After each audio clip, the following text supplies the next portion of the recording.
It's officially 6 o'clock. We'll take roll call. Looks like everyone's here. If everyone will stand for the Pledge of Allegiance.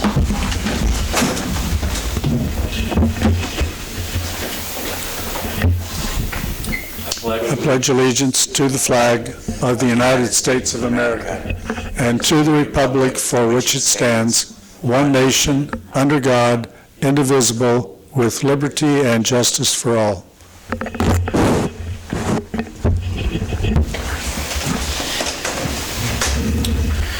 Hope you've all reviewed the agenda, and is there any questions, concerns?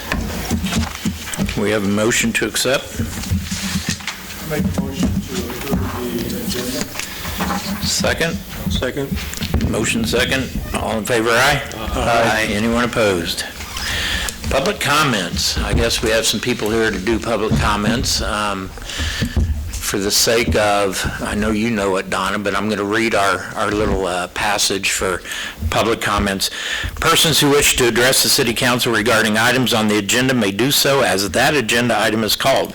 Persons who wish to address the City Council regarding items not on the agenda and that are under the jurisdiction of the City Council may do so at this time when called upon by the Mayor.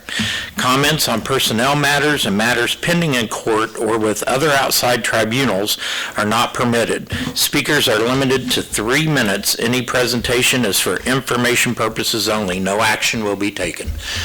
Donna, you want to come up first?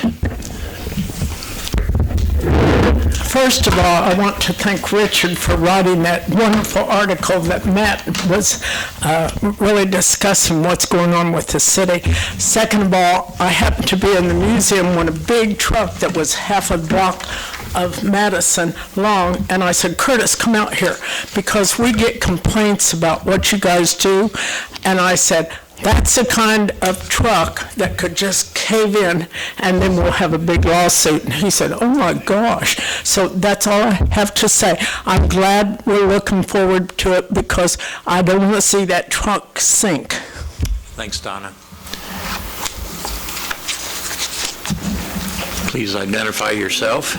My name is Shane Lamb. I'm here on behalf of Rural Redevelopment Group and M Development Group on 1336 North Walnut.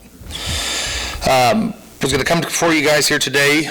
We have some grants that we would like to go after. That does require some city participation. Wanted to kind of see and fill out the city to see if that's something you guys might be interested in. The moderate income housing grant and the Kansas tax credits, investor tax credits, are two of the programs that we're going to go after for that project to get it redeveloped.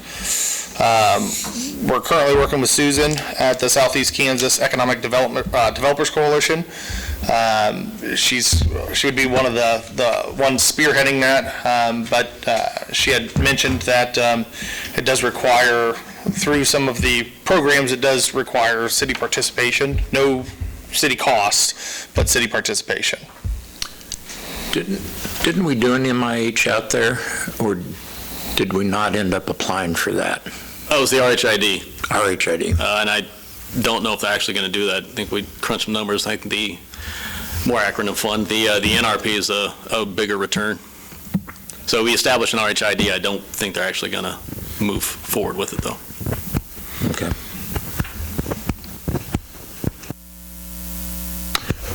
Any questions? Am I to assume your funding fell through from when we were talking about all this?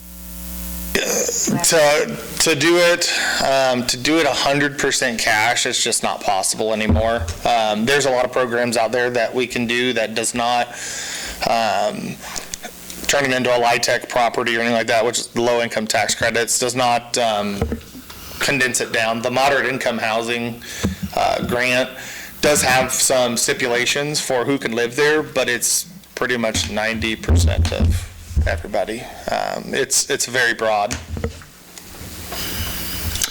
And Mayor, if I can jump in, I think what we can do is, primers, and I sent my weekly report that was anticipating Shane coming. We can put this as an agenda item for the meeting on the 23rd. We can have more information. We can have some numbers for you.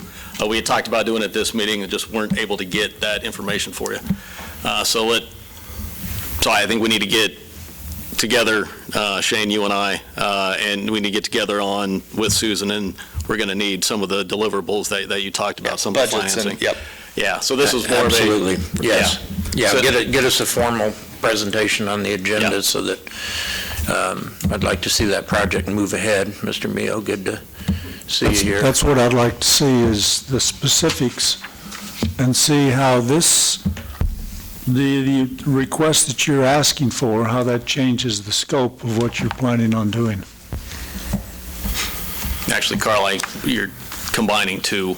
This is a separate from the agenda item that's coming up. This is another one. Different one. Yeah. Yes, But I would like to see it on the agenda, just like you said. Yeah, that's the Okay. plan. thank you. Yeah, thank you. Anyone else, public comments? All right, we'll move on.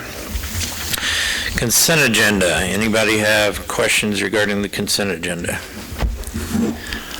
I have one question. I note on the first page, purchases from Brick and Mortar Shirt Company. I assume that's the one out of Fredonia. And so my question would be, with Jock's Niche in town, will we be approaching them to see if they are able to be a competitive bidder for these supplies? Should be able to. I don't know why we couldn't. Yeah, do they provide that? I didn't even realize Jackson is... Okay. I believe they do. Well, they are now, yeah. Yeah, I'd like to. Like your embroidery on your clothes, your... No, it's the, happens to be the recreation department, the screen printing. type stuff. They do screen printing. They do and- screen printing, and And embroidery. Stay in town. Okay. in fact, I think I saw where they were going to be actively pursuing even our school contracts, so I'd like to give them a chance since they're in town. Will do. Okay, I have no further questions. Anyone else? If not, can we get a motion? I make a motion that we approve the consent agenda. Second? Second. All in favor, aye? Aye. Anyone opposed? Thank you. All right, new business, Cedar Brook housing request. Who's going first here? Good. Hello, Gabe. Hey, how are you doing, Steve? Good, thank you. How's everyone tonight? Good, thank I you. appreciate you guys giving me the time to talk to you guys about the project. My name is Gabriel Woodman. I'm with Merrick Development Group.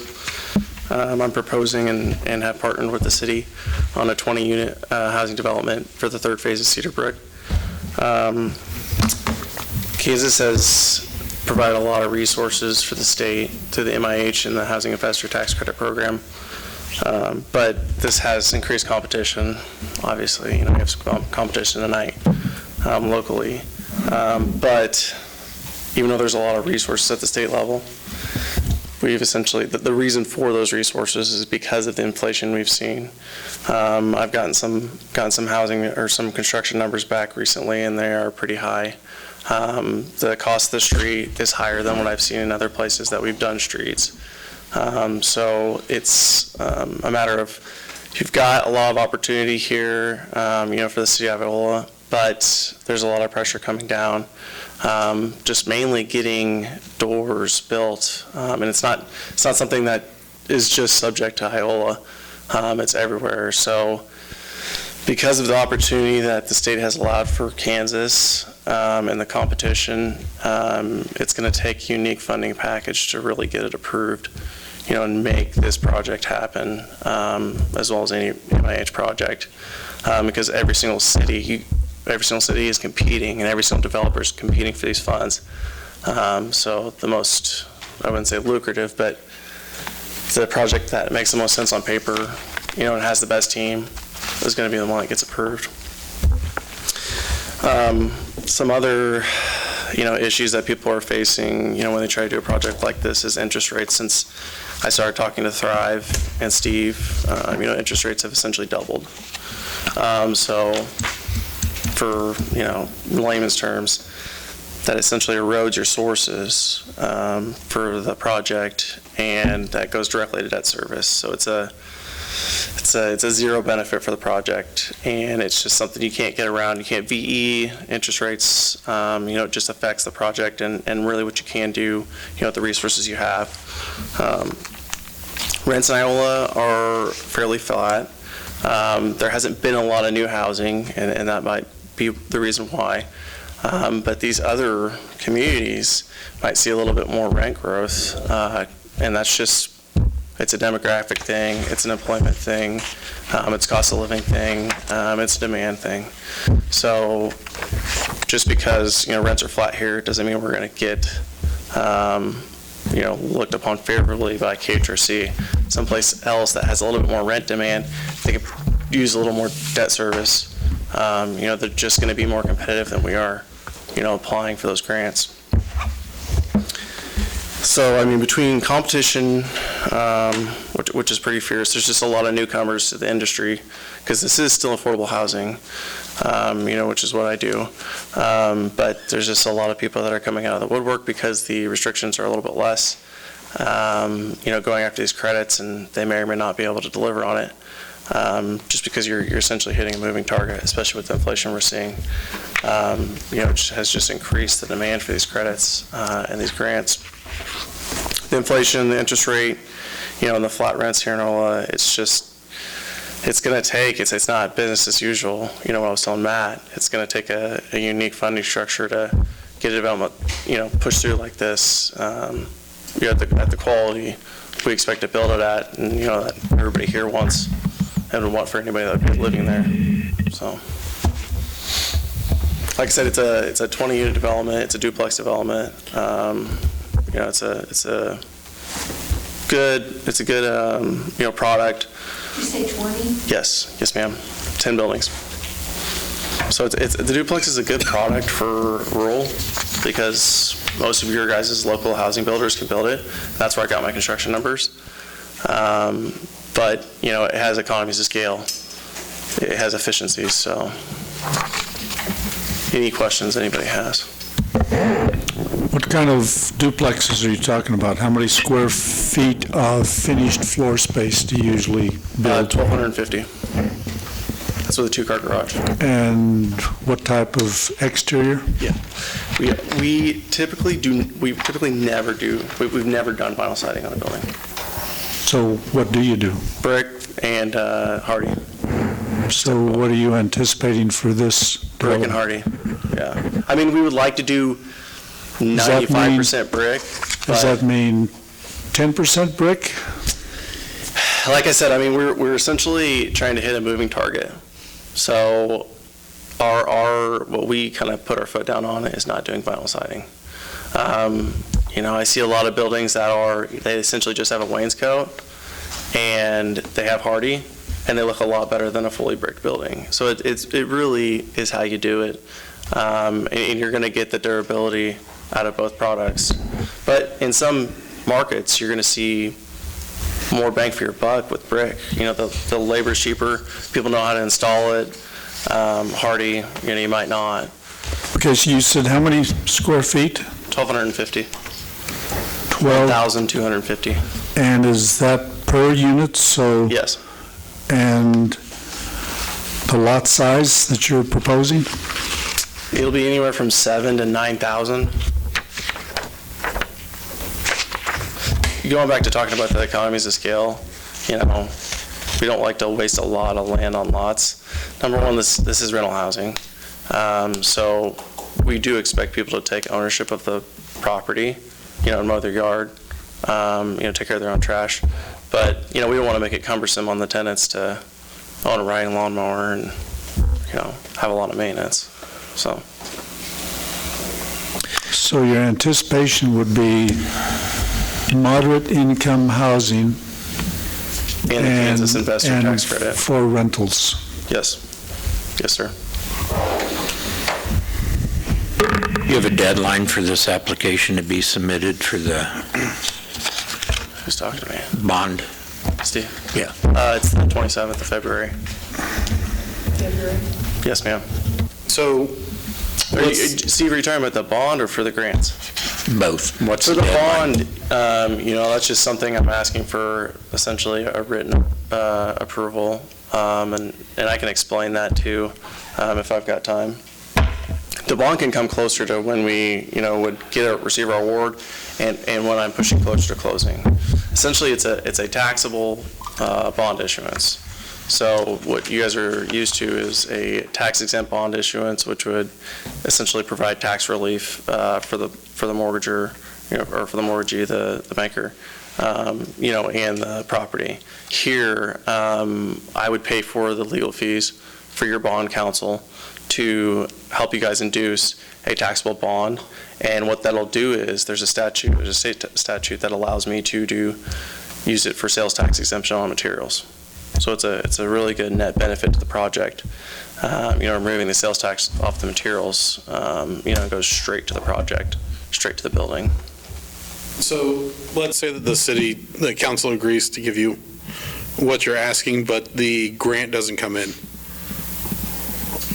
Then, the project wouldn't work. Okay. Yeah, the grants are So this half is of the funding. 100% based upon Yes, sir. whether or not the grant happens. Yes, sir.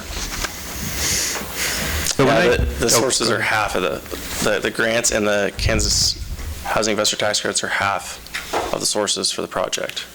So if we were to put the units online, the rents would be higher than I would be comfortable, putting online here in Iola.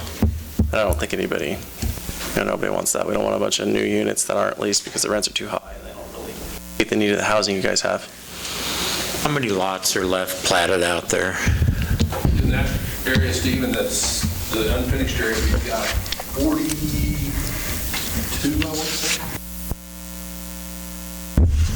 And if we go forth with this and participate in the issuance of the bond matter, does that open up other contractors to come in and utilize other lots under the same bond issue, or is it limited to your project?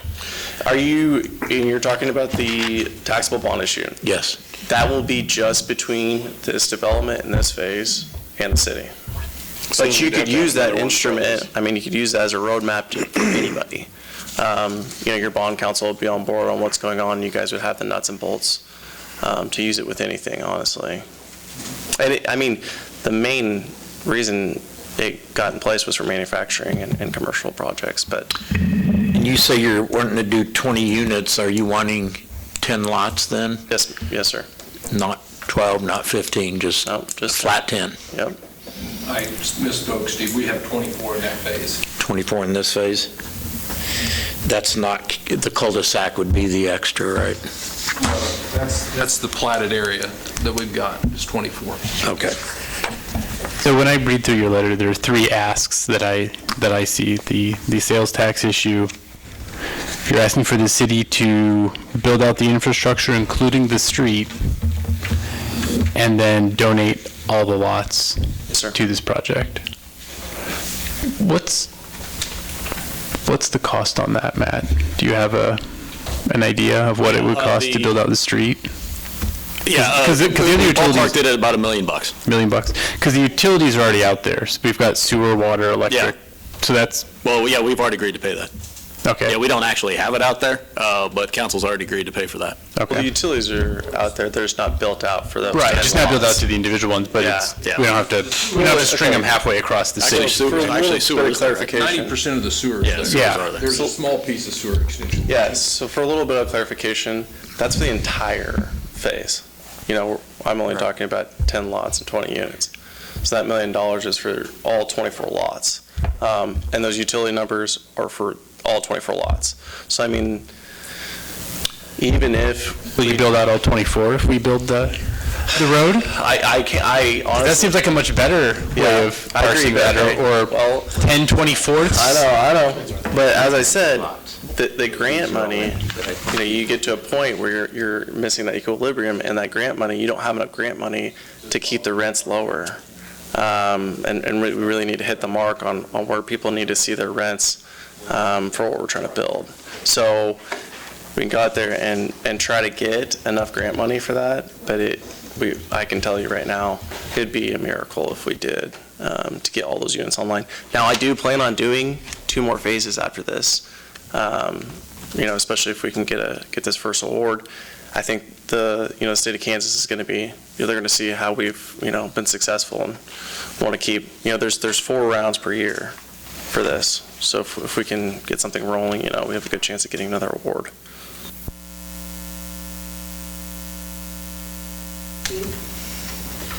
Original ones in the first phase for like $7,500 a lot. This day, though, how much are they?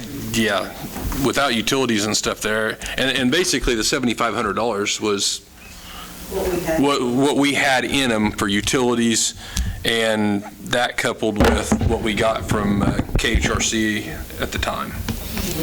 Yeah, so, I don't know if that's comparable now or not, but, I mean. That would be great. That would be great if we could be in for $7,500. That'd be. And what funded the roads out there? What funds the roads? The first phase, wasn't that with the flood?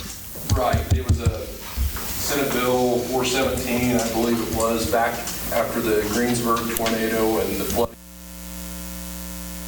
Lottery money is what it was, but we got, I want to say $2 million the first round, and that's how we built the infrastructure in our roads out there the first day. Extra that's how we built the sewer in that north phase, and it actually got built mainly because of the senior housing there to the northeast of that section there. So that's the only thing on that sewer right now. And Kim, let me get back to your question. And Corey, jump in why this is sticking in my head. 13,200 is popping into my head. I think we did just back of the napkin figures. Extended the utilities and it was 132. Right. And then getting 10, so 13.2 is where we had it. Nothing scientific about that. I mean, it was just a rough. It's a guesstimate. Right. I think we could, we won't know a lot until we figure out how much exactly that road's going to cost us. We'll know what we know. I guess, Gabe, a question I had for you was where are these 10 lots at? I was under the impression it was on. Oh, I can't. It's just it that was Archer and Strickler. We'd have to build out the whole thing to accommodate all 10. Well, yeah, you're good. Unless you build them up in that north corner, and then you could build a small portion of the road out. But there again, your economy of scale, if you just won't build the whole road out because, by the time you mobilize a contractor to come in here and build that, what is it, quarter of a mile roughly? Well, and as I said, I'm planning on doing another 2 phases after this, but it would really open the door for any home builder to come out and put some units online for the city.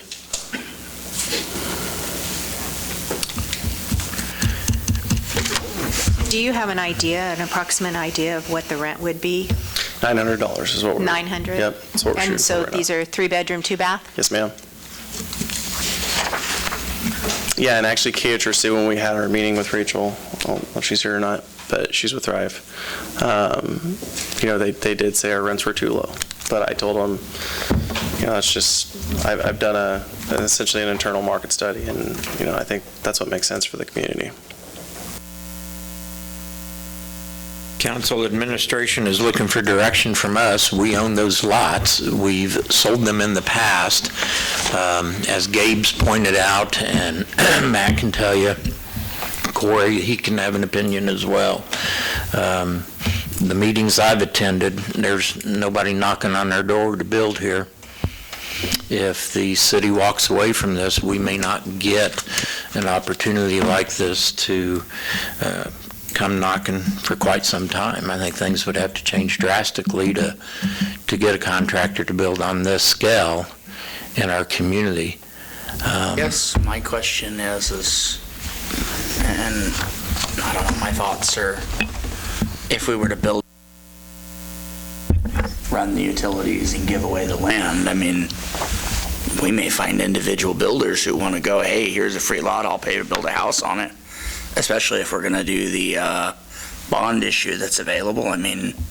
That's the kind of thing where, he's come and requested it, and I've got no issue with that. But if we're just going to give the lots away, that's the kind of thing where we just throw it open and say, hey, here's some free lots, come build houses for us.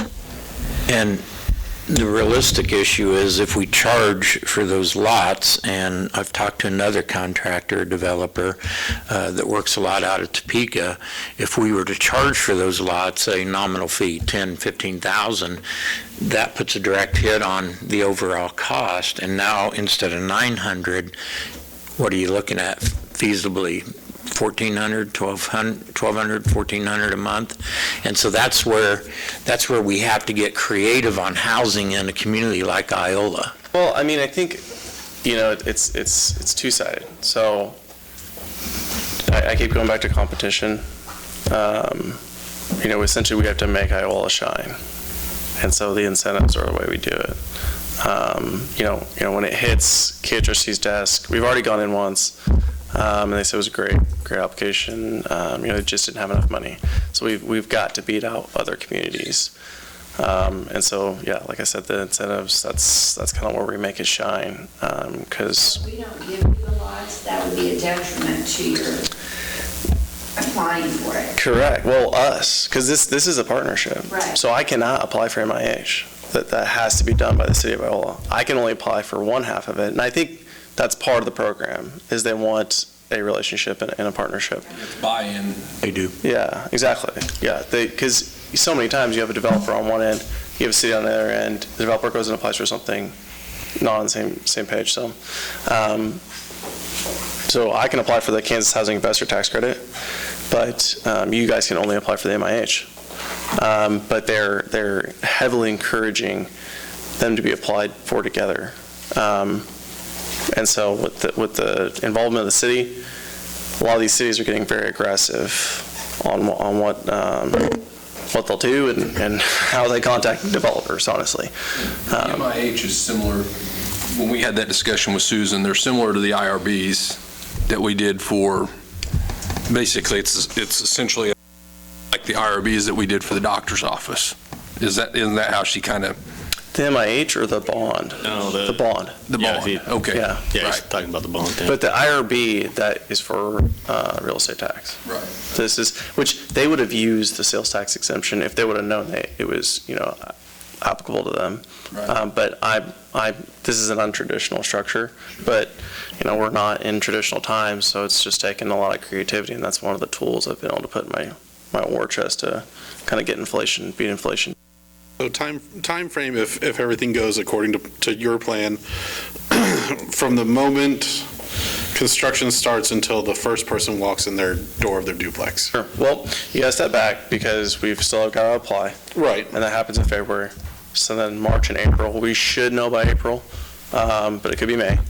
And then I should see like a 6-month closing, because this isn't a typical just grant.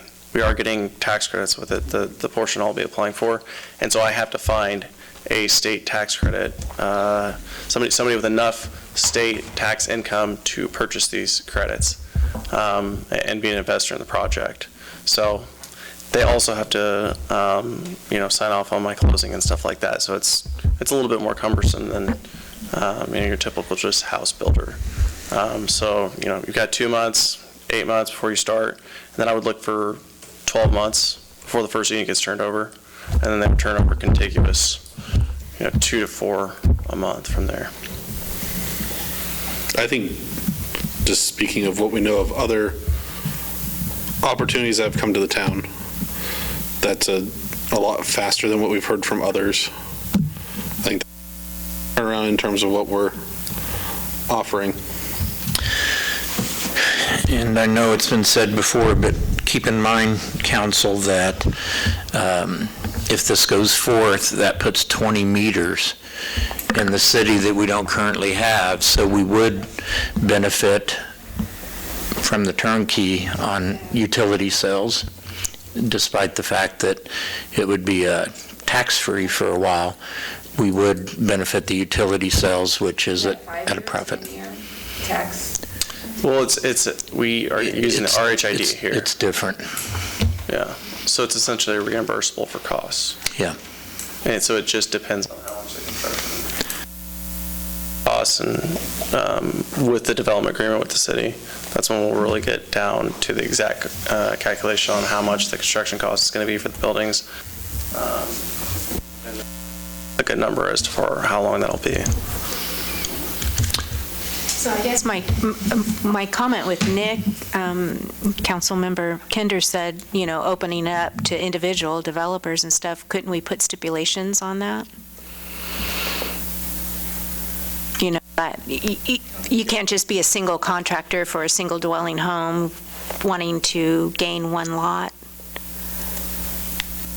Yeah, we can pretty much put anything yeah, we want you get on the property, in yeah. writing. Yeah, I would we say own it. If you build the infrastructure out, we ought to list the properties and try and, And sell them. because we're paying taxes on them. We're paying property taxes on them now. I don't want them to look Well, right. cohesive with the Right. rest of the. So if I understand correctly, the Cedarbrook phase, whatever we have the 25 homes out there, those were built on income restricted basis for 15 years, and then after 15 years, they go on the market to sell. So what's the stipulation on the moderate income housing funds, since you want to put in duplexes instead of single-family residences? How long are they restricted? And would you anticipate ever selling them, or would they remain as income-restricted units? So the LIHTC, because I also do that, that's at a minimum of 15-year restriction. It could be 30 years. Excuse me. And that's for anyone 80% or lower AMI. Now typically, like the units that you guys have at phase 2, I know for a fact those are 60% or lower because they didn't come up to the 80% until the last 2 or 3 years for average median income. This is MIH. It does have restrictions. It's up to 140% AMI. So as the previous developer said, it's about 90% of your population is going to be able to rent the unit. I'm still, looking at doing lower rents just to make sure we have high demand and it actually meets the need, for people. And that's a 5-year program. So that restriction would be on the property for 5 years. It's a rental property for me. I'm not a real, I'm not a flipper. You know what I mean? This is investment. I'm making an investment in the community, and I plan to hold it for a long term. If the community is strong, the housing market is good, and the employment is what I think it is, because you guys do have a pretty good employment base. I don't think I'd have a reason to sell. I think it's a workforce housing project is what it is, and I think it's going to be a good one for many years. So I see as we consider this, if we allow him to go in there and build some duplexes, income restricted housing, then that pretty much sets the tone and flavor for any other lots that would be sold, because it's unlikely that anyone would come in and build any single-family homes for sale in that type of subdivision. So we're kind of saying, we're going to put in utilities, we're going to spend this much money on a street, and that's kind of what we would end up having for the rest of the development. I mean, is that kind of what you see in the way building goes? If you take the neighborhood out east of town, there's nice housing in that area, which, the Eisenhower, that's income-based, and there's neighborhoods that built up out there. I personally don't see it restrictive as much in the Cedarbrook area, just because they're under pretty strict management to keep the trash out, to keep the yards nice, to keep the homes updated. And I think that's one of the things that I'm hearing Gabe say is these are, they want the renter to take some pride in the home and ownership, and I don't know what kind of management you would have, and if there'd be an office locally or an inspector, or how. But like I said, the Cedar Brick homes, if you drive out there now, they're well kept up. They look as good now as they did the day they built them. Well, and those are income restricted too. So, Yeah. I mean, I wouldn't be comfortable building anything less than that, because eventually when they do come out of the program, that's going to be my competition, really. So, I'm going to have to compete with those houses anyways. So I'm going to have to at least be at that level, if not higher, as far as quality and demand on rents. So Terry, or Corey, I think the other Cedarbrook homes were 1,280, 1,310 square feet per unit. Yeah, they were just under 1,400 if I remember right. Because I looked And they're that all up. pretty much the same. I looked that up before I came, but I talked to a couple of individuals in the community to see what their input would be on this. People who've been involved in the real estate market, apartments, and the consensus was we don't need any more income-restricted housing. I would be reluctant to spend to put in the road, put in the utilities, and give the lots away. I just wouldn't. I mean, I think that's giving away too much. I think I would expect more. I mean, if you were in some other community other than rural Kansas, you would be spending at least $35,000 to $50,000 per lot if the utilities and the street sidewalks are already there. Yeah, and it kind of just goes back to my same point where that community, you might be able to charge higher rents. So you're able to That's pay true. for it. You would expect to pay a higher cost per square foot. It depends on what you're trying to attract. Yeah. So I mean, just from the the experience I have, and looking at your guys' housing market, that $900 I feel like is where we need to hit the mark at to meet the greatest need here in Iola. So. Which I'm not 100% sure, but the Cedar Brook housing that is currently there that is restricted income, don't they go for around $450 to $500? So this is for 140% AMI. So you can make whatever, I think Iola's is 35,000 family. So you can make 140% of your 100% average median income. So it is rent restricted, but it's essentially just stimulating market rate rents and making sure that the other top 10% don't end up renting them and just pocketing that profit. So I guess before I would vote for this, I would say, okay, let's advertise that we're going to put in street and utilities, and we will set a price for lots, and let's see if we get any other offers. I would agree with that.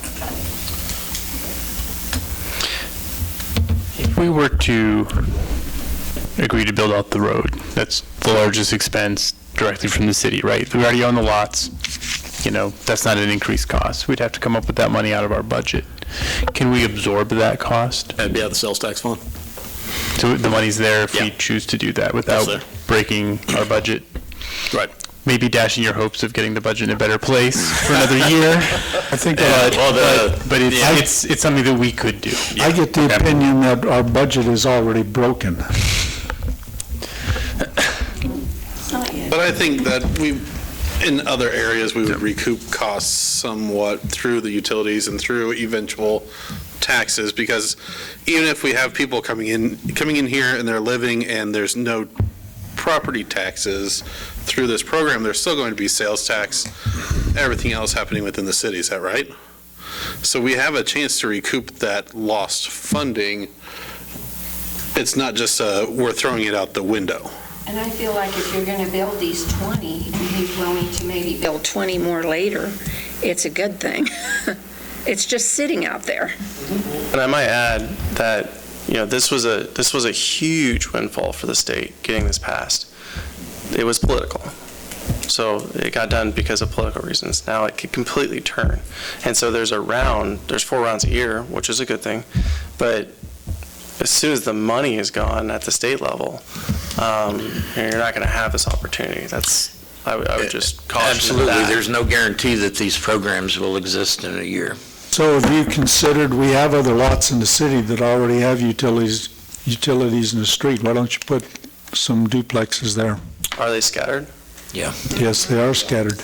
So with economies of scale, as we were talking about, it just makes more sense to do that amount of units, in one contiguous lot. Well, that's true, but then you're asking us to give you the whole kit and caboodle at no cost. But we're looking. I'm not in favor of that. But we're looking at attracting a higher income being moderate income versus the lower income population. So, correct me if I'm wrong, but going with a moderate income population, we would benefit from many more things with the sales tax, the contribution to the community, the employment status, and things like that, correct? Yes. Did you mention how many, or what, you kind of mentioned a percentile of the population of Iola you thought it would hit with, that would be able to get into those based on? I mean, it's 140% of average median income. So I said 35. So I mean, you'd have to make over 50. 140,000, or 140% would be 49,000. Yeah, so you'd have to make over 50 to not qualify. That's most of your workforce people. Which is good. Yeah. Right, And that's- and they contribute in, you know, because the moderate income population contributes to the sales tax of the community, whereas the low income population does not necessarily contribute to the sales tax of the community. Well, and I would add, I mean, the reason I, gave the list of pretty much all the pressure we're seeing on housing is because we just haven't seen it. I've been doing this for almost 10 years now, and I've never seen anything like it as far as just every single issue with creating housing, coming down and making it difficult. So, I mean, yeah, I'm sure you guys have never done anything like this before. I'm not doubting that at all. But that's just kind of where we're at. Springfield, Missouri. Yes, ma'am. And the reality is as well, we've stayed in touch with Gates, Peerless, Russell Stover, some of the bigger employers in our community. And the reality is they still have people driving here from out of town that want to work here, that want to move here, but they cannot find housing. So it's also possible you're going to see some shift of residents. We may have more homes in the $500 to $700 range that are being occupied by people that could afford the $900 home. And that would free up some homes for those who make less. Right now, the homes aren't available. And we've lost a lot of young people that have traveled down here, and they gave it a month, 2 months to drive. This is a story that's repetitive of itself when you talk to these factories here.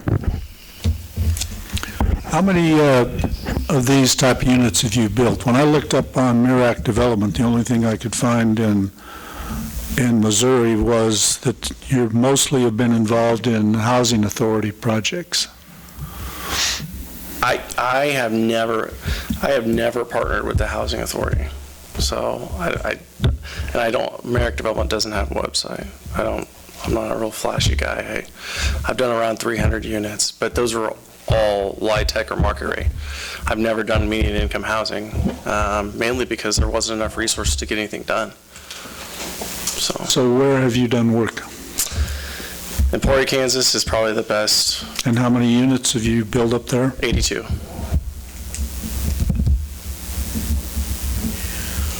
And then Enid, Oklahoma, Blanchard, Oklahoma.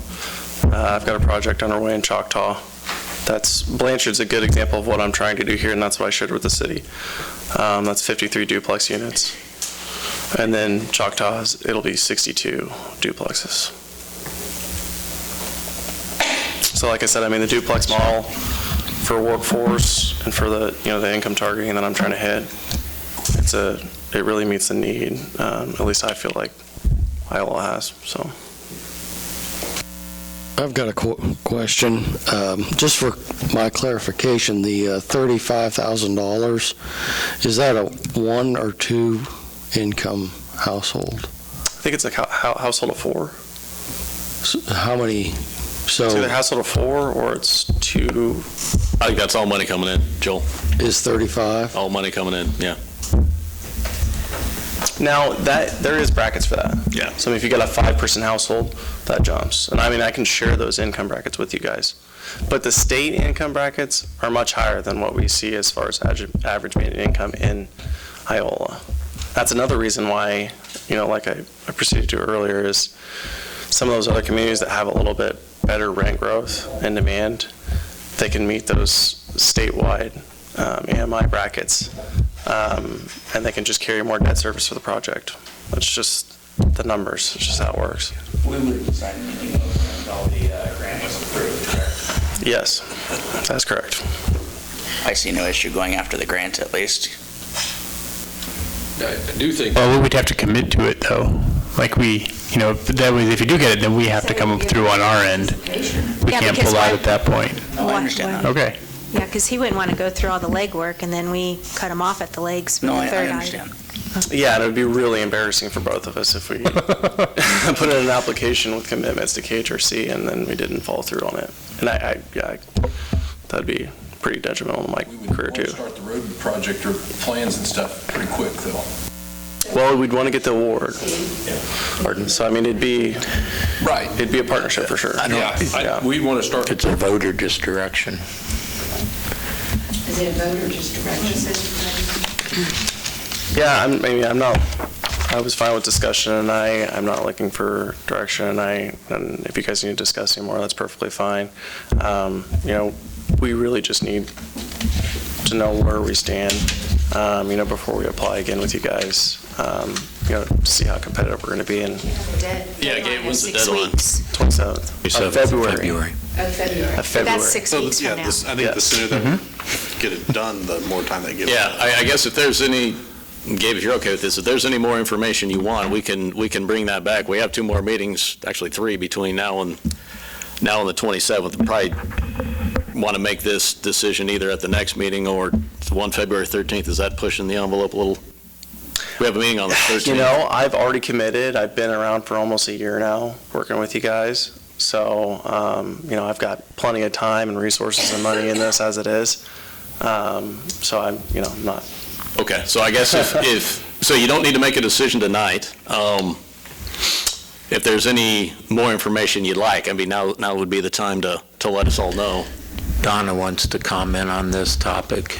And I would be completely open to having another work session or something like that for you guys. If you study our history, Lanyon and Zink came in here, the 2 brothers, and they were 1 and 2, Lanyon, and they bought most of the housing. They bought the land north of Lincoln, and they let the people buy those things from them. And that's how Northrop got, the younger Northrop, got Gas City. He gave some of the stuff in order to get people there. We had more factories than we had people. And I know this is many moons ago, and it's hard to think about giving things away, but I'm telling you, it's happened before in this town. And we had 14,000 people back then. Any other comments? Questions? Speaking to Matt, I wanted maybe a harder figure on what the cost of building out will be, as well as, the opportunity costs from the sales tax, which probably is not going to be much. Because if we're spending money tax-free, we're not making that in our sales tax. But then again, probably most of that's not going to be bought in town, so never mind. All right. Good discussion. We try to buy local, because sometimes, I look at the local lumberyard on the way in. You guys have a lumberyard. And that's the other thing about the duplex model is, I'm planning on partnering with a local builder. And, he probably has somebody down there. They can at least hold the material or something like that, or they know a broker or something like that. Like that 52-unit or 53-unit deal we did in Blanchard, it got bought from the local building yard. So. I've got a couple just real comments real quick. I really appreciate you coming over this evening. And we do need housing. My concern is the city of Iola can swing the costs on the utilities in the streets with, reasonably.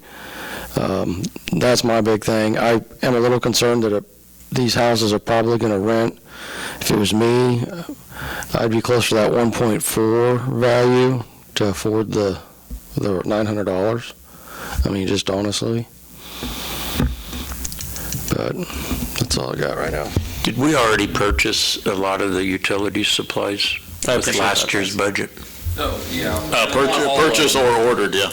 Or everything's ordered. Yeah. Transformers are something that's going to take forever for us to get, and that's the biggest chunk of it probably. But the pipe, I want to say the water pipe is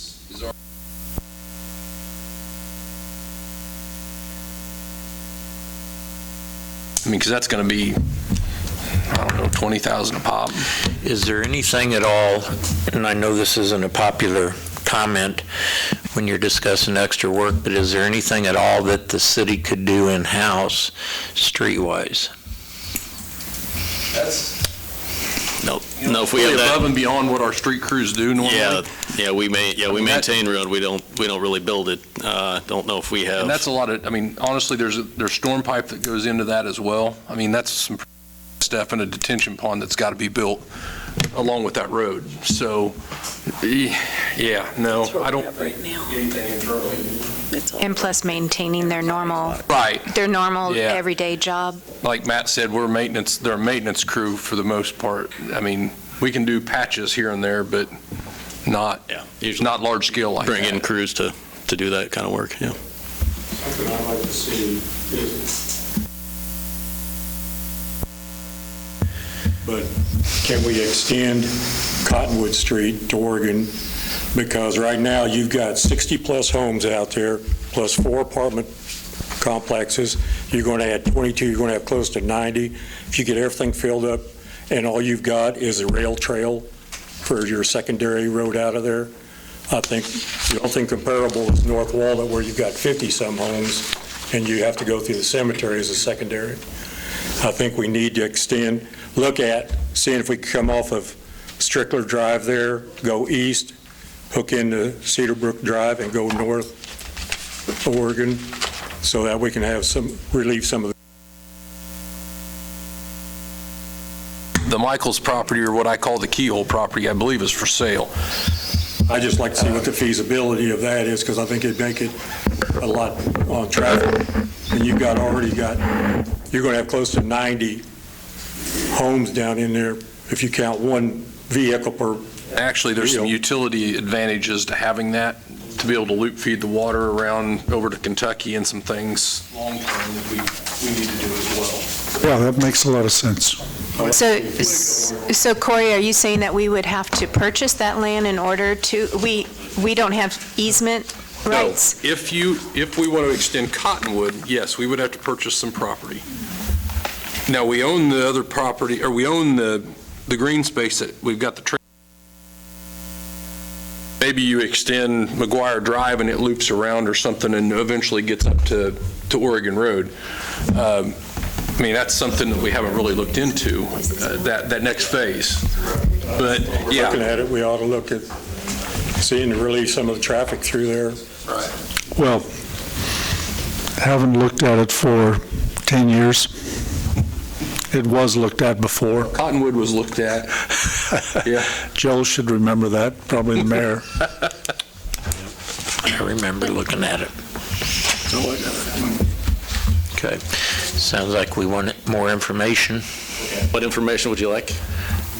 Well, I think it's helpful to know where else you've built units. I mean, I looked up online to just kind of do some background check, and I couldn't find anything except Mirac development in Egypt and Mirac in Missouri that didn't seem to fit your outfit. So I've got, a marketing file. So if we called Emporia, what are they going to be listed under, the units you built there?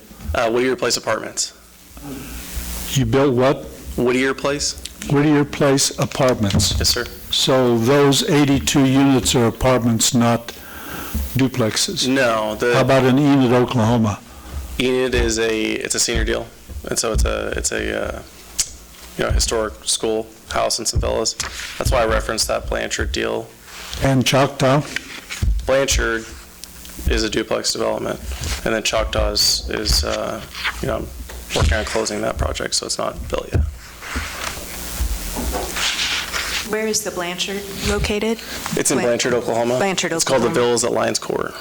And I sent it over to Jonathan, the marketing materials on it. So, like I said, I'm not a real flashy guy, so I don't really have. Would you forward that stuff to me? Of course. And I'll share it with the council.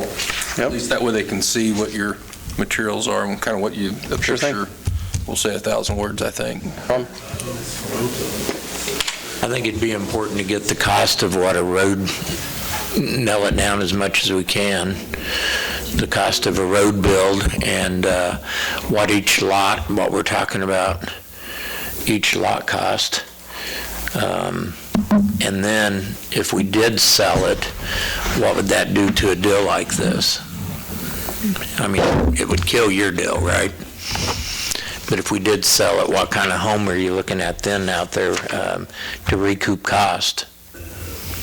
I don't think you're going to see that here, and I think that's one of Carl's questions and comments is hold out for the individual developer. Well, I think there's a lot more developers that would be interested if you said, hey, we've got a subdivision, we put the road in, we put the utilities, and we're willing to sell the lots if you will build this type of house and do it for sell on the market, not just income-restricted housing.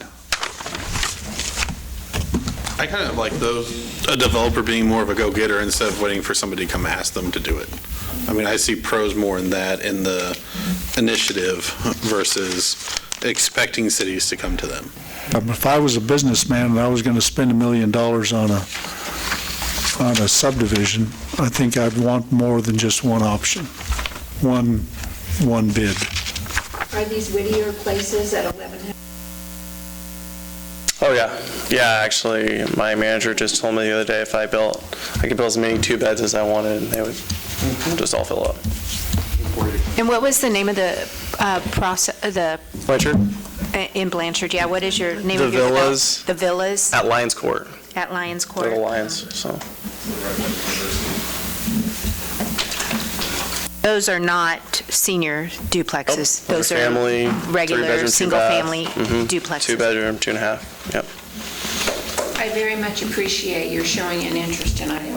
Oh, yes. Very, very much. Yeah, I appreciate it. You guys have been great to work with so far, so. And the fact that you mentioned that you're willing to utilize local trades and local suppliers. Yeah, I mean, it's kind of what it takes to do a rural deal, just because, if you don't, getting a contractor or building materials from out of town or, out of the county can be expensive.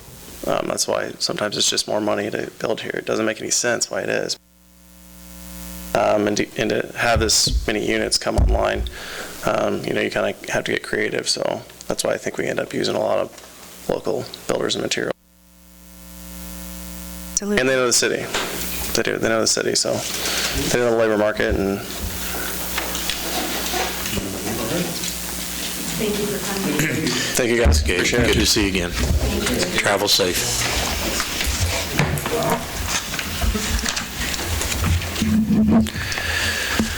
Oak Street Water. Toby, that's you. This is like part 2 of the project that we did. We went in and bid it, took pictures, and saw what everything looked like. Then when they blasted it, it was not pretty up there at all. It needed a lot of work. So this basically is to replace all of the existing rafters.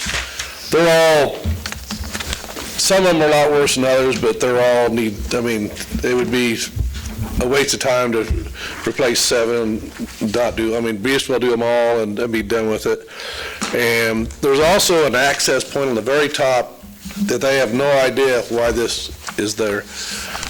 They don't know it's when they built the tower itself, if that was to get stuff inside or what. So they're going to do away with it because it's starting to rust and hang all around it. So they'll take it out, plate it, and then anywhere there's a hole or any kind of thin spot, they'll go in and plate all of this and paint it. And it'll all be inside work, so you'll never, it'll look the same on the outside, but it'll be all inside work.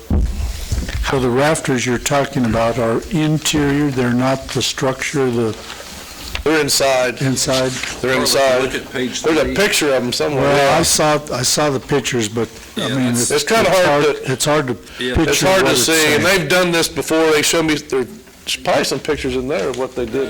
I don't know. Of ones that they did other places, so. Page 5. This isn't their first time of doing it, but. How old is that water tower since I knew he construction? was gonna ask me that. 63, Okay, so 60, so it took 60 years to rust through that much. Okay. Yeah. So this is, I'm assuming we're just going to replace it with steel, which will last another 60 years. yeah, and they'll last longer than that, because we're gonna be a little more up to date on getting this one painted and everything, so. So was this a, This is actually above the water line, was this so a preventable lack of maintenance issue? I don't know about completely preventable, but that had probably something to do with it not getting it painted in When was the last time this tower was, 20 years ago. I've been trying to get it painted basically for 10, so we finally did it, but this is above the water line, so basically you got chlorine water sitting in there, and it just condensates up there, and I mean, but once they paint it and everything, as long as we keep painting, keep it inspected, and keep everything up to snuff on it, what's the condition below the water line? it's good now. We just got through having it painted. They just did it. So it's good down below. The only thing they'll do, the only time you'll even notice anything when they're working is probably when they're welding. It'll probably look like a zebra, but that's part of them going back in and painting the outside and everything. It's painted on the inside up to this level, and then primered up above it, so. And back in service, right? And back in service, yeah. So we've been back in service for 2 months, 3 months. Come from Water fund. water fund? Yep. And Toby, how often should it be maintained as far as, like, is it every 5, 10, 8 years? Between 5 and 10, I think is what they recommend to have it. I mean, they'll come in And we and hope to inspect be, it and look at it, and because, I mean, usually people look at the outside and they think, well, it looks good, but the inside's the most important part, 'cause that's where your water is. right, and that's So, where it starts, that's and where that's the where- erosion starts? Yeah, for the most part, yeah. Yeah. Same company that we had. Yes. Didn't they have a preventive maintenance program? That's what I was getting ready to say. Viking has a preventative maintenance program that we need to look at sometime when we do next, because we're going to do the other. Yeah, that's a 2024 budget That's item. 2024, but maybe look at, I mean, we're talking about a water tower. We don't go inside them. The city doesn't go inside. We don't climb them. It's basically they do all the work. We don't work on them. I mean, that's basically, they have a maintenance program where they go in and every year they'll come in and inspect them, recommend this year you do this. So instead of having, what was this, in 290 and then this all at one time, it would be, you space it out year, so every year this is your pay. I mean, you'd know what it was every year, wouldn't be big. What we do with the solar bees. Basically, it's a maintenance program, so, and Viking, so far, I've worked with other ones. The other one we had was out of Oklahoma, and I don't know why we had it. I think it's because it was really cheap, but I don't even know if they're in business anymore, but if it comes down to bids and everything, if Viking so far has been, they're very good. They're good to work with. If there's something that's broke, instead of just trying to cover it up, they'll tell you, this needs fixed. If you want to fix it, they leave it up to you rather than, but yeah, we may look into doing the preventative maintenance see what the budget numbers are or something, because we're going to paint gates in 24 and Miller and. They were both, we allocated dollars for both. For both of them, yeah. Equipment reserve there. So, And we hope that once the water bonds are paid off, that we can start tackling some of these projects that have been deferred for so long. Yep, that'd be, instead of just taking that money and just feel like it's still paying it and just put it towards things, yes, exactly. So I got a question for Joel, since this is your expertise area. Okay, yeah. I got a lot of thoughts on this, but I really haven't said much. I mean, I assume that they're going to blast near white finish, SP10 finish, and then I don't know what kind of paint they're going to use.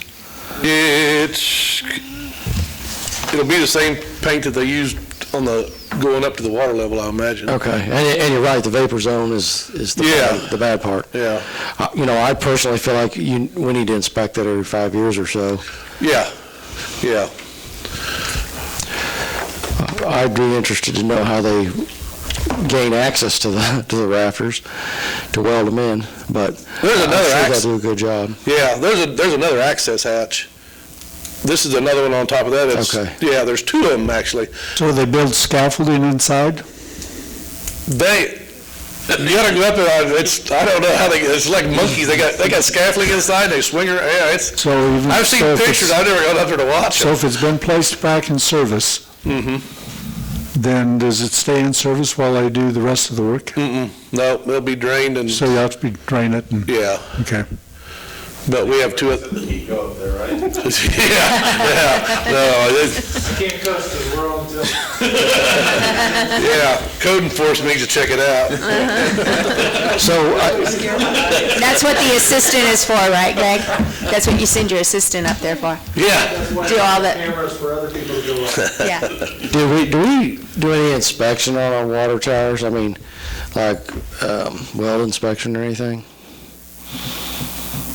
I mean, did they have to take much steel off when they blasted? No, Joel, the we paint don't. off? And that's something we need to get started, and something I'd like to get started. Yeah. I mean, it's Yeah, first step was to get this thing completely redone, Uh-huh. and then the next step would be to keep it looking the way it is, and that's what the maintenance contract would be, and we're getting a little off topic here, but that's going to be part of the 2024 budget Yeah, cycle. and the other two are Yeah. elevated towers. I mean, they don't have the legs and everything. It'll be a lot, if there's any damage on them, it'll be a lot less. I mean, they're easier to work on. There's less maintenance and stuff on them. It's just a big red, doesn't have the legs and the bowl and everything, so. Well, kind of off topic, and you weren't here when I mentioned it, the work on the outside of the tower has not gone unnoticed by the citizens, because I've been approached a couple of times by how they were impressed, and actually I had to look out my shop window to see what they were talking about. So, yeah, they were very pleased with the freshen up that Yeah, has and taken we'll do place. the other ones, we'll do the same color, we'll do the white and the blue, so they'll all look the same when we get around to doing them. Well, it hasn't gone unnoticed. What kind of price tag on the maintenance program? I Paid in Seneca, but it was $10K a year in Seneca. can't That seems remember. I like can a- have him come in, and if he's willing to come in and explain everything and what they do, I mean, it'd probably be beneficial for the, Again, Mayor, that's a budget thing for 2024. We'll get that info. put it on the, Yeah. I can get it from him, but. Doesn't sound bad. Mayor? Yep. I'll move to approve the proposal from Viking Industrial Painting in the amount of $98,300 and authorize staff to execute the necessary documents for the project. I'll Yep. second. Motion second, and all in favor? Aye. Opposed? Motion carries. Thank you. Thank you. Welcome. Thank you, Toby. At least you don't have to worry about the Tin Man, right? Yeah, it's gone, I don't have to worry That's about right. it anymore. Greg still has to go with that one. Kurt Jackson climbed up that water tower that I'll go up. Mr. Grundy Good, bought. good for him. That's Toby? what we were talking about, the top. Have you climbed up this water tower? No, I have no desire to get up that When That's you what decide cameras- you're going to, give That's me a what shout cameras so and I can take assistants are pictures. for, If right? I decide to do it, 911, ambulance, everything's gonna be down below. Yeah, when they climb up that hole, that ladder goes up, and look at the light on that side of that. I mean, you're climbing like this for a while. No. Toby's handing in his resignation as he walks out, so quit pushing the issue. You guys are, well, I got a key. He's We thinking can he'll unlock be the gate, you guys can have a He's hoot up thinking there. he'll be retired before that's even needed. That's right. Yeah, Thanks, Toby. you're welcome.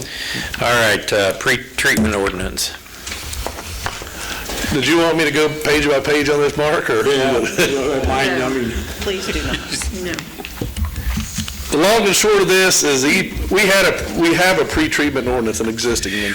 EPA came in and read it and said, well, we'd like it to be, they like every city to be the same A's and the N's and the D's and so basically they sent a thing and we're making it the way they like it, is all it amounts to. Ours was fine before, but we had to have Bob Johnson's office do it because it's an ordinance and but that's all that. I do have the red line version if you guys want. That's why I said you want to go page by page, we can go through that, but. So there are no substantive changes in this?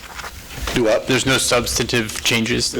Nothing of substance? No, yeah. Ours was fine and good to go before. It's just, like I said, if it says, EPA is real sketchy on when you say, and something, it should say or something. I mean, they want their verbiage to be all. It's all the same meat and potatoes, just. Right, exactly. It's the same ordinance, it's just written the way they like it to be written, so. I recommend we approve the changes to Iola's pretreatment ordinance 3514. Motion and second, all in favor, aye? Aye. Opposed? Thank you. Thank you. Thanks, Toby. Bye, Toby. Thanks for your time. Bye, Toby. Thank you. Dangerous and unsafe structures. Greg? All right, it's that time of year again when I start the process for condemning houses. I've picked 4 for this year. As you see on the agenda item, the addresses that I've picked to start this year's condemnation. Can I ask you just real fast? Yes. Why are we only doing 4 when we've done 6 or 7 a year in the past? We've actually only done 4 in the past. I did 5 last year because we upped the budget. We dropped the budget down to $5,000 this year. Dropped just because my budget went back down. So that's why. The gentleman we gave an extension to. Yeah. Later on that. Do what? Later on that. Got a good report, so go ahead. Anyway, the 4 houses that I've picked on there, you can see them on the agenda items there. Not really to go into details there. All I'm asking for tonight is to pass the resolutions, just to set a hearing for February 27th on each one of these houses. The hearing is for the council to hear my arguments and the owners or anybody that has ownership of these houses to come argue why these houses should not be condemned and demoed. So the first motion there, I'm asking that you approve Resolution 2023-01, passing the resolution to have a hearing on February 27th to hear have a hearing for 224 North State.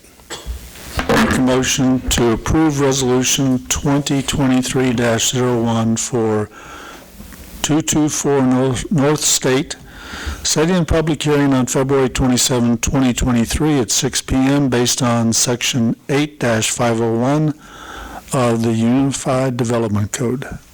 Second. Motion second, all in favor, aye? Aye. Opposed?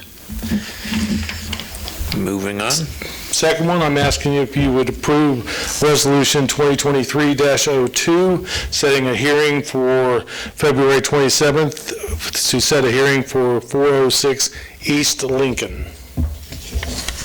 I make a motion to approve Resolution 2023-02 for 406 East Lincoln, setting a public hearing on February 27th, 2023 at 6 p.m. based on Section 8-501 of the Unified Development Code. Second. Second. We have a motion second, all in favor, aye? Aye. Opposed? Chair, I make a motion to approve Resolution 2023-03 for 407 South Elm, setting a public hearing on February 27, 2023 at 6 p.m. based on Section 8-501 of the Unified Development Code. I'll second. All in favor, aye? Aye. Opposed? And I'll make a motion to approve New Year's resolution, okay. Approve Resolution 2023-04 for 515 South 4th, setting a public hearing on February 27, 2023 at 6 p.m. based on Section 8-501 of the Unified Development Code. Second. Motion second, all in favor, aye? Aye. Opposed? Thank you. Greg, before you step away, Yes. Last year you had one that you gave an extension to, Yes. and I assume all others have been demolished except the one? Can Yes. you give us a quick update on that one? Yes, that gentleman, the council gave him 9 months to make 4 improvements to the house. He had until November, I believe at November 28th. On October 25th, I sent the gentleman a letter, basically to let him know that on November 28th, if the improvements were not made, that I already had it scheduled to demo, and I did. I had a bid, and I'd already come to the council and got the approval to demo his house and was going to tear it down on November 29th. The gentleman came in and got a building permit and a roofing permit, and I told him, I said, you have 4 things on there that the council told you that you had to have done. If one of them's not done, I will demo your house on November 29th. The house is not demoed. He did get them done. It's great. It's another house that got saved. He's got a lot of work to do on the inside of it, but the outside of the house has new siding, new roof. The back of the house has been, what needed to be demoed off of, has been demoed, and he made some repairs to the front porch, so. Good deal. I wouldn't Someone have followed lost that through. bet. I'm So glad you got him going then. I'm glad I sent the letter on the 25th, so. Yes, thank you. House on East Street. Let me think for a second. I got too many houses on my list. Blue house, About 2 years ago, we gave them an extension. it's still on my list. It's color coded. The council demoed the house. Then the council gave him more time. They went in and did some work to the back of the house. They have not touched it since. They did some gutting on it. They put a new back door on it. They put new siding on the back of the house. I have tried to make contact with those people since. They will not return a phone call. They will not answer the phone. I don't know what to do with the house. It's one that could be saved. I don't know what to do with the house. You know, it's one of those, it's going to get to the point that it's just going to sit there long enough that I'm probably eventually going to just come to the council and ask for the approval to just go ahead and tear it down. It's one of those I hate to see torn down, but, you know, after a house sits there long enough, it just doesn't look good on a city. On these, I noticed 3 of these were held by financial institutions, I would take. Do you have a problem with getting them to do anything with it? Because one of them, the first one's out of Reef Assets out of Daytona Beach. The next one's out of Assure LLC out of Independence, Missouri, and the third one's Enterprise Bank. And I just wondered. We had one last year that a sheriff's deputy went to post a note on the front door of a house, and the house was no longer there.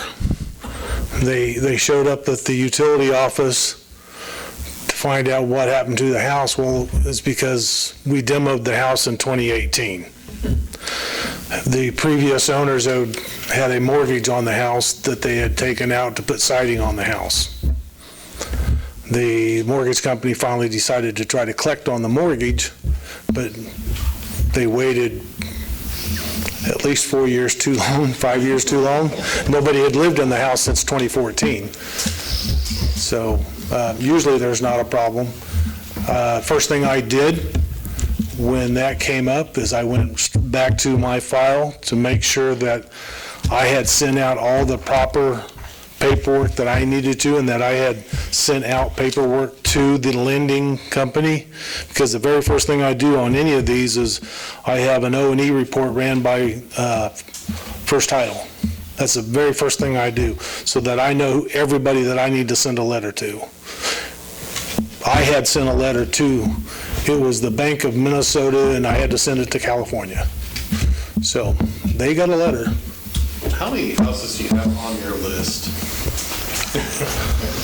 As of right now? As of right now? Yes. Probably 43. And then do you know how many of those 43 currently have living occupants in them? Versus just have utilities on, or maybe? Probably most of them don't. Okay. Now, what I do on my list, I rank them. I think we talked about that. Yeah, I rank them, if they rank a 1, they're ready to come to you guys.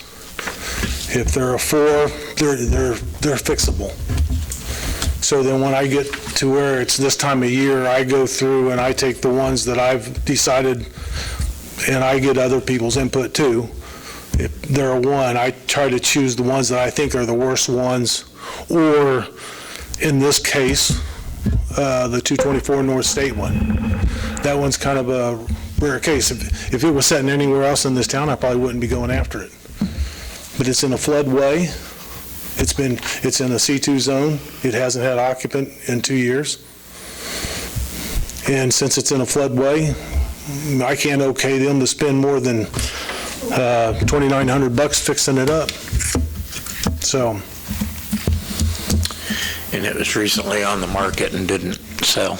Yeah, and it's full of mold, so. All right, thank you, Craig. Yep, thank you. Crushed rock bid. Mayor and council, we recently just finished the 2 years with Nelson Quarries at $8.90 a ton. Nelson's said they couldn't renew the third and final year due to increased cost, so therefore we rebid it and only had Nelson's bid it. I mean, that was not uncommon. We did send it to another rock company, Whitaker, out here in rural Allen County, but they evidently didn't bid it. So, I mean, I don't think that increase is all that bad based on the prices that we've had for as many years as we have, honestly. So we're looking for your approval tonight for, it's a 1-year contract with the option of the city and the contractor to extend for another 2 possible years, or single years for 2 years after that. So How much crushed rock do we go through in a year? A lot. I don't know how many tons we buy a year, but it's a lot. And this year has been extremely high just because of the sewer project we've got going on. We're literally putting dump truckloads in the alleys because of the repairs we're doing before the lining. Yeah, that kind of surprised me. I was watching them when they were repairing those in the alley behind me, and they take the dirt out, but they put gravel in because they said they tried to put the dirt back in. They said it's just like a sponge, the dump truck. We won't allow plumbers to do it anymore either because you find soft spots and it just gets sinks. Our trash truck will sink in it, literally. So. I don't think they found it will hold it as anchor. Right. Yep. All right, any questions? Otherwise, can we have a motion? I make a motion to accept the bid from Nelson Quarries for $10.25 per ton delivered for KDOT grade AB3, crushed rock for 1 year with the option to extend for 2 1-year additional terms. All in favor, aye? Aye. Opposed? Thank you. Let's start with 15. Executive session. All right. I move the city council recess into executive session for 15 minutes pursuant to contract negotiations. KSA 75-1319 for purposes of executive session for future or current contractual discussions and shall include the mayor, council, city administrator, assistant city administrator, and fire chief. The regular meeting shall reconvene in the city council chamber at 7:38 p.m. You have a second? Second. Aye. All in favor, aye? Aye. Opposed? Thank you. And there's nothing that'll come out of the executive session, so moving on. We have council and administrator reports. Mr. Kender, do you have anything? No. Carl? Nothing. I have nothing. Congratulations, Corey, on your 28 years, and Berkeley, 37. When are you going to get him out of there? I'm thinking I'll go first. Yeah. That's all. Yep. I actually have a few things. January 14th at 2 p.m. and 4 p.m. The Red Devils are playing Labette here in town. The women are 11-4 and men are 11-5, so they're both starting out really well. It's been great just to watch them play. Next Monday, as many people do know, is Martin Luther King Day. Some people get the day off, and so for those of you that do get the day off, I hope it's a day spent doing community service or reflecting on Martin Luther King Jr.'s mission, just because we still have room as a society to grow. There will be a celebration out at the venue at Fireborn Family Funeral that evening. And then, just because this marks 1 year of being on council, I had a few questions to the administrators. Do we ever see reports on demographics when it comes to interactions with the police or interactions with EMS or fire, in terms of, what citations are we seeing being given out or arrests that are happening in regards to police, just to see, is there specific demographics of our community? Because what I see our duty is not only to make sure as a business that we're running, but also to try to uplift our fellow citizens. And so I'm just wondering if, not necessarily is it a job of the city, but can the city council in some way help get people here that could help those folks, depending on what those charges are? And same with fire or EMS, if we're seeing structures or accidents that are happening that maybe we could provide some sort of education on. That's just like a year in review. That's something that I would like to see. I don't know if that's something that normally happens with city councils or if that's even within our purview. I just want to see how we can make our community better through things just like Joel has brought up before with the bike rodeo, in a sense. But other things that we can do to help build up instead of just staying where we're at and staying comfortable, because to grow we got to be uncomfortable.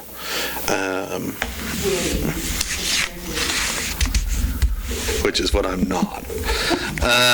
Other than that, just congratulations to everybody on their anniversaries, especially Corey and Berkeley. Thank you. Joel? Kim? Nothing. Thanks for sticking with it for 28 years, Corey. It couldn't have been easy. 5, 6, somewhere in there. Oh, that's all. No, just congratulations on those that are celebrating anniversaries. Corey, anything? Matt? No, actually, I will let her tell you about how we're at. Yeah. Non-official, but we just got it on today. The city now has an app. It's through My Civic Utilities. It will take you directly to Iola, Kansas. It's an easier way to pay your bill. Again, another easy way you can check on your utility bill. Not without Gus. But it is kind of a neat, little easy.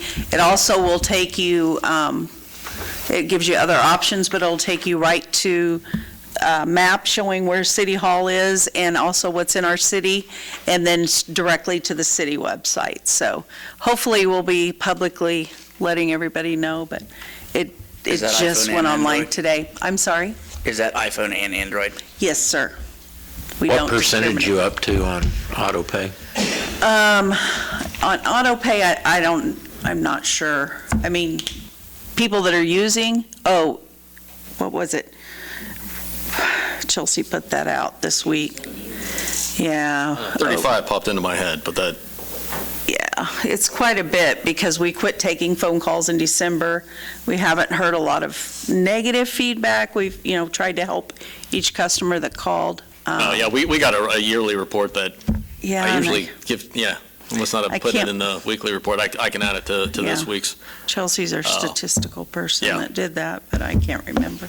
But it's going well. But that's just another tool in the toolbox to help people pay their bills and check on your utility. You don't have to go on there and pay, but it is nice to see your usage, and you don't have to wait and call us if you're thinking about it. Yeah, electronic meters are a long way away, Josiah. Oh, yeah, we're getting there. If nothing further, can we have a motion to dismiss? Motion to adjourn. Second? I'll second. All in favor, aye? Aye. Go ahead.